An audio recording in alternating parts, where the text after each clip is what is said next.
So this is a problem of mentalization. And let's understand what mentalization is. It's kind of like such a weird thing. So mentalization is understanding that actions and behaviors in the outside world are connected and driven by things in the inside world. That's it. Now, it seems like common sense, and it sort of is. But there are a lot of things about mentalization that are really hard to understand. Once we show you guys what's in the book, it'll become more clear. So the first thing is that everyone is going to say, yeah, I do that. Everybody does that. And you're kind of right. Everyone does it to some degree, but some people do it more poorly than others. And the better that you get at it, the less likely you will end up with nothing works. It's the fundamental thing. So if nothing works, but it works for other people, I don't know if this makes sense, there's like a piece of the equation that's missing, right? And this person says that they're ugly. It was hard work to accept that I'm ugly. And maybe the person is ugly. We don't know. But here's the thing. I don't know.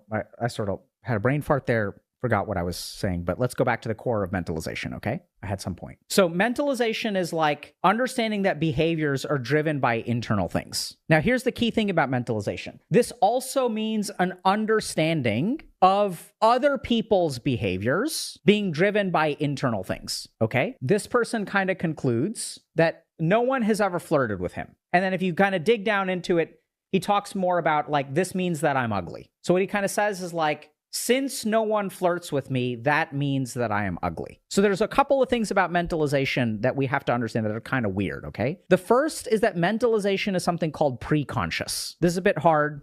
Y'all got to bear with me because just bear with me. It'll make sense, okay? Mentalization is preconscious. What does that mean? It's kind of weird.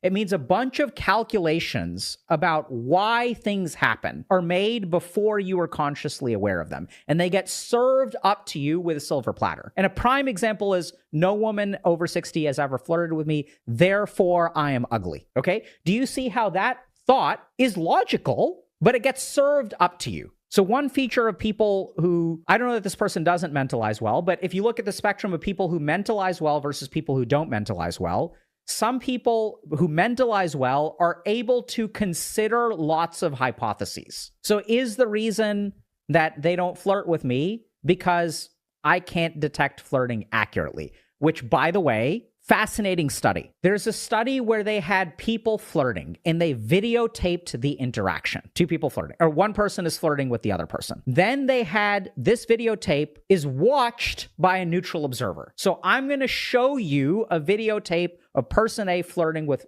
person B. 64% of people who are neutral observers watching a tape from flirting could not detect flirting.